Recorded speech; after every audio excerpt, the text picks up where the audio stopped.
produces H plus ions in the presence of aqueous solution. Such type of chemicals are we call it is a acids. So from in this test we can conclude that acids are they can produce as ions only in aqueous solutions. Example, hydrochloric acid in the presence of aqueous solutions, it is produced as H plus ions and Cl minus ions. If you are taking other example, sulfuric acid. Sulfuric acid also can produce as in the presence of aqueous solution. H plus ions are can produce as hydrogen ion can produce as. So the acids which is produced as H plus ions in the presence of a aqueous solutions. The same base also can be produced as ions only in the presence of aqueous solutions. For example, sodium hydroxide. Sodium hydroxide can produce as hydroxyl ions in the presence of aqueous solution. So that is sodium hydroxide is produced as hydroxide ions in the presence of aqueous solutions. And potassium hydroxide in the presence of aqueous solutions, it is produced as hydroxide ion. Magnesium hydroxide. Magnesium hydroxide also can produce as hydroxide ions in the presence of aqueous solutions. Means acids and bases, the substance are they can produce as H plus ions and OH minus ions in the presence of aqueous solutions. Then when we are adding of acids and bases into the water, so it is observed when water is mixed with acids and bases, what will happen?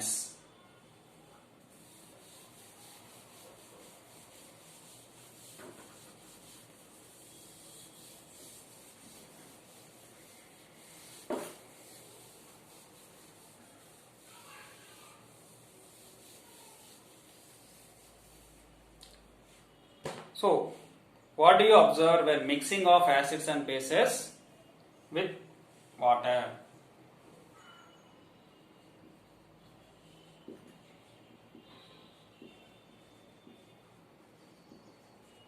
What will happen when water mix with acid or base? So what will happen? So when we are adding of water into the acids and bases, it is highly exothermic reaction takes place. So if you are taking acid and base, so if you are taking acid in a test tube, so your sulfuric acid, we are taking sulfuric acid in a test tube and we should add very little amount of water. Water is react with acid exothermically, means react with water explosively. It is produced as the large amount of heat energy. That's why such type of reactions are we call it is a exothermic reactions. It is produced as large amount of heat energy. So exothermic reaction takes place. So if exothermic reaction takes place, it is produced a large amount of heat energy. According to that, inside the liquid can be splashed into outside. Sometimes it is falls in our body. Our body also can cause or burns our body itself. So that's why it is very careful to we should mix the water and acid. Then what will happen? How to we can mixing or diluting of acids? So we should not mix water into acid. We should mix acid into water. So slowly we should add. So in test tube we should take water and acid is we should add slowly drop by drop. And finally we can diluting of the acids. So such type of solutions are called as a dilute acids or dilute solutions. According to this dilution, the acids and base are we call it is a dilute acids and dilute bases. dilute acids and dilute bases. Right? Dilute acids and dilute bases. According to the concentration, acids and bases we can classify into two types. That is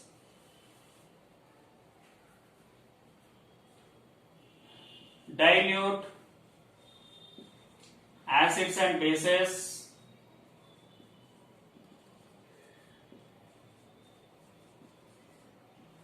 and concentrate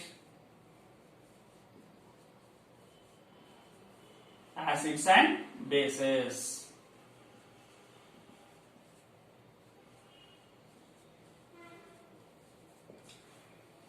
What is dilute and what is concentrate?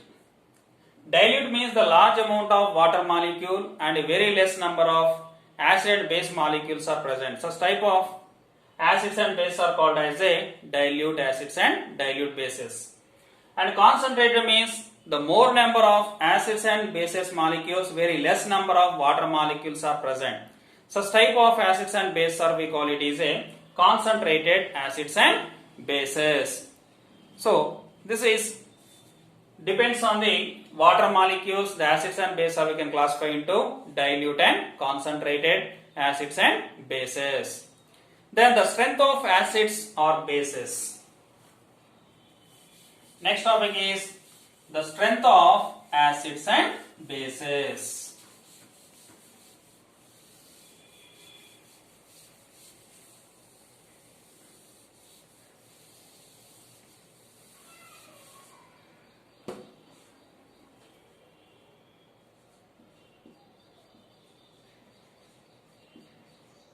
Strength of acids and bases.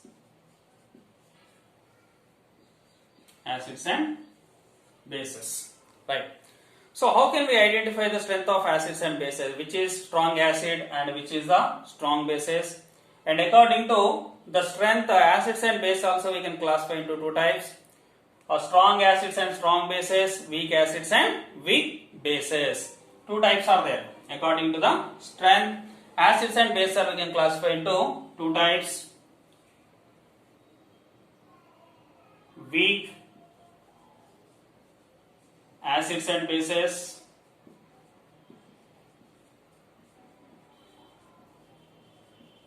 and strong acids and bases.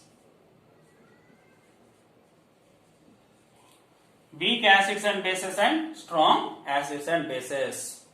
So which one is weak acid and which one is weak base, and which is the strong acid and which is strong base? How can we identify? Means already electrolysis test is there. So we should take as electrolyte of some acids and bases.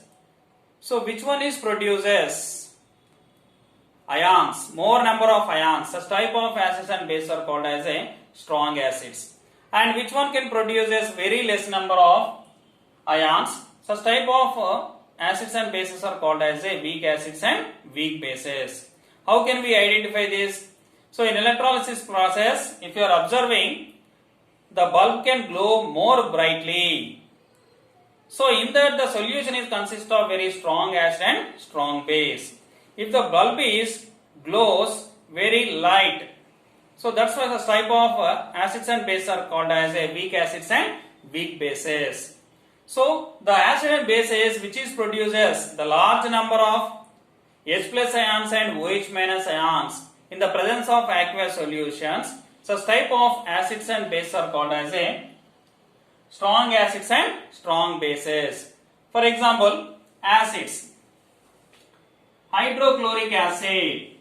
For example, 100 molecules of hydrochloric acid, if you are dissolving in a aqueous solutions, in that maximum number of, means more than 70% of molecules are it is produces H plus ions.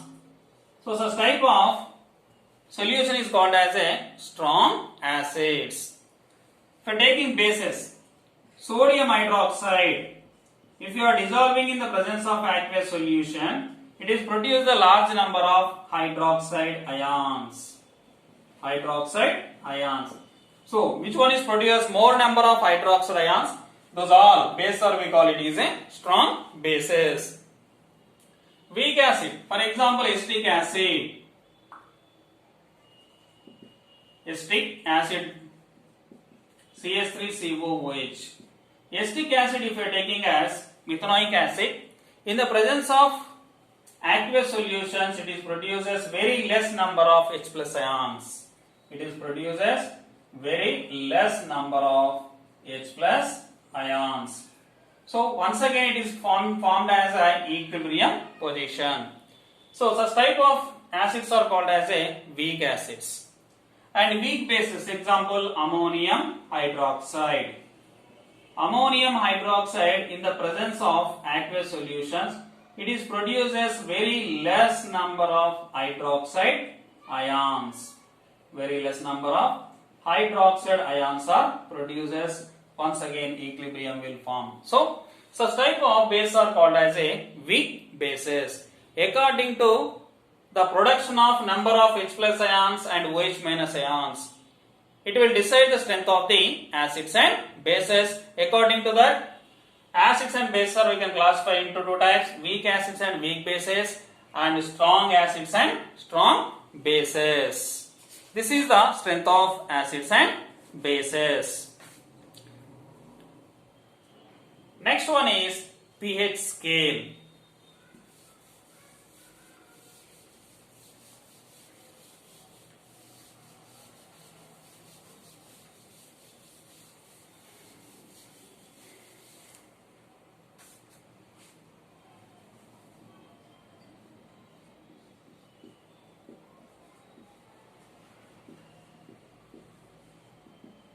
pH scale. So this scale is used for measuring of hydrogen ion concentration. So this is mainly used for H plus ion concentration.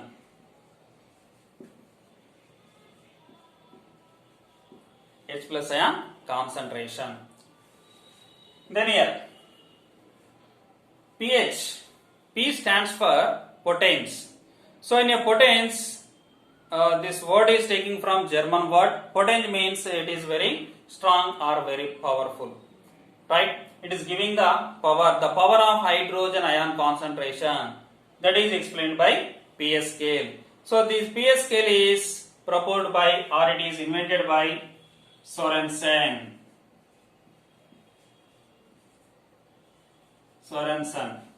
The scientist name is called as a Sorensen. Sorensen is introduced pH scale. By using of this pH scale, easily we can identify the concentration of H plus ions and OH minus ions. According to that, we can decide the solution is acid or base. So here the pH scale is consist of total 14 digits are present in this. 0 to 14 digits are present in this. 1, 0, 1, 2, 3, 4, 5, 6, 7, 8, 9, 10, 11, 12, 13 and 14. Total 14 digits are present in pH scale. So 0 to 6 are indicating of the strength of an acids. It is indicating about acids, and from after 7 to 14 indicating of bases. It is indicating bases. 7 is indication of neutral solutions. It is a neutral solutions or salts or water. It is indicating of neutral solutions. So the pH scale is consist of total 14 digits are present here. In this 14 digits, 0 to 6 is indicating of the acids. 7 is the indication of the neutral solutions or salts or water. From 7 to 14, that is indicating of the bases, right? 0 to 7 is the indication of an acids. 7 to 14 the indication of the bases. 7 is a neutral salts itself. Then if you are consider as which is the strong acid and which is the weak acid. From 0 to 3 is indicating of strong acid. It is indicating of strong acids. Next, 7 to 6 are indicating of weak acid. Weak acids means the strength of an acid decreases from 0 to 7. The strength of an acid is decreases from 0 to 7, and 7 is a neutral or salt. From 8 to 11 indicating of weak bases. From 11 to 14 indicating of strong bases. Strong bases. So here in a pH scale, 0 to 3 is the indicating of the strong acids. From 3 to 6 is indicating of weak acids. Means the strength of an acid decreases from 0 to 7. Then in pH scale, from 7 to 11 is indicating of weak bases. From 11 to 14 is the indication of the strong bases. So the strength of the base are increases from 7 to 14. But 7 is a neutral, salts are neutral solutions. So this is explains about pH scale. It is explains about the pH scale. So the pH scale is the indication to measuring about the H plus ion concentration. It is introduced by Sorensen. It consists of total 14 digits are present. So 0 to 7 is the indication of an acids. 7 to 14 is the indication of the bases. 7 is a neutral solution. From 0 to 3 are indicating of strong acids.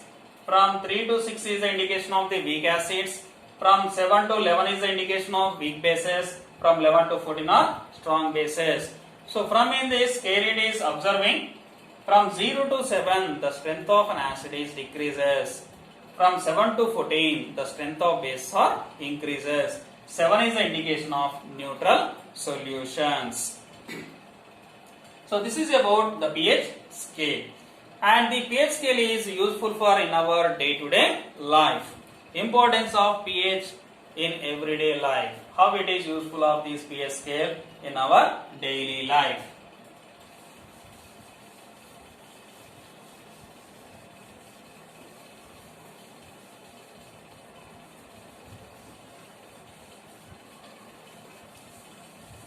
So, importance of pH in everyday life.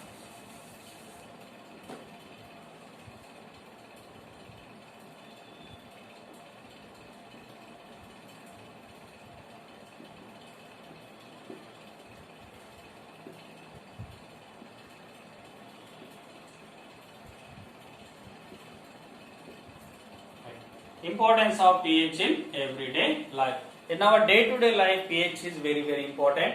In different areas, the pH is mostly we are using, and how it is useful for in our day-to-day life. Plants and animals are having the pH sensitive. First one is plants. Plants and animals.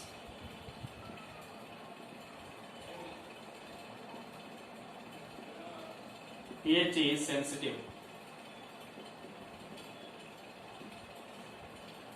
So plants and animals pH is very sensitive. Very sensitive means very little changing of the pH, also many changes will come in their body activities. So the living organisms are they can survive in that very narrow range of the pH. For example, the pH in rainwater. The pH in the rainwater is less than 5.6. pH in rainwater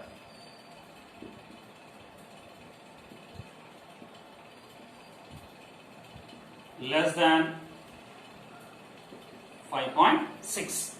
If it is less than 5.6, that water is, we call it is a acid water or acid rains. This water is called as a acid rain. Acid rain. So this acid rains are when it is falls in a rivers or lakes or water sources. Some animals and plants are they are living in that water. Those are we call it is a aquatic plants and aquatic animals. So these aquatic plants and aquatic animals in their life is affected by this rainwater. this rainwater is enters into the water sources. It is enters into water sources. In that water pH also can decreases. So mostly it is affect aquatic plants and animals. It is affect aquatic plants and animals. Aquatic plants and animals. So like this. So the pH also it can be very sensitive for plants and animals. The pH is decreases in aquatic water. So in that the plants and animals which are living in that water, those all plants and animals will affect off with this acid rain. The next one is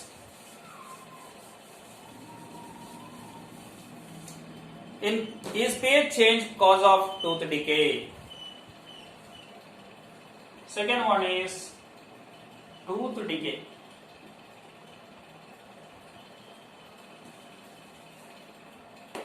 Tooth decay. How it is caused the tooth decay? So in our mouth, some acids are produced by the bacteria. So that acid is, the pH is less than 5.6. If it is less than 5.5, it is less than 5.5, the pH is decreases in our mouth. It is started to corroded with teeth. So teeth can damage. So that is called as tooth decay. How it is happens? In our mouth, bacteria are present in our mouth. So what we are eating the food material, that food material is stuck in between the teeth and it is consists of glucose and starch. These glucose and starch is converted into acids by the bacteria which are living in our mouth. So these acids are they are corroded with the teeth and it is undergoes to teeth decay. It is undergoes to tooth decay itself. But in our mouth, the teeth is consist of enamel. This enamel is very strong part in our body, but that enamel also can be corroded by the acid which is consist of less than 5.5. The pH is less than 5.5. That's why generally the doctors are they will give advice to brush your teeth after eating. So before going to sleep, you should wash your teeth or wash your mouth, because if any excess materials or excess food materials are stuck in between the teeth, so that is also can remove by using of our brushing itself. So that's why we can remove or we can avoiding of these tooth decay before going to sleep. We have to brush it, right?